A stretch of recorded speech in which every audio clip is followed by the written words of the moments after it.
I'm all in for patients because I, like so many people, have been deeply affected by cancer. Cancer is relentless, but so are we.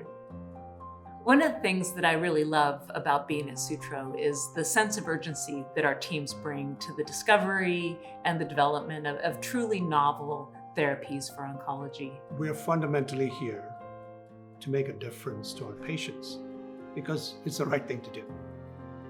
If we get to participate in an agenda where we're able to help our fellow human beings reduce their suffering in life and allow them to have a fuller and happier life, what better opportunity can we get?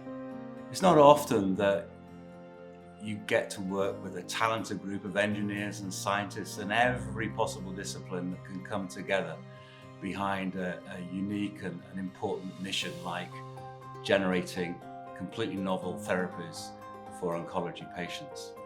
At Sutro, patients are at the heart and center of everything we do. When faced with a devastating diagnosis of cancer, it's very important to put patients and their families at the center and forefront of our efforts. We believe that every patient matters from all backgrounds, race, age, and gender. They are the reason we do our science and our business. And if our science doesn't benefit patients, it really doesn't matter. And at Sutro, every day matters. We're doing all that we can every single day to innovate important new therapeutics, changing the future of oncology for all. It's a crusade for us here at Sutro, and every one of us is working hard on behalf of patients. We're all in for patients.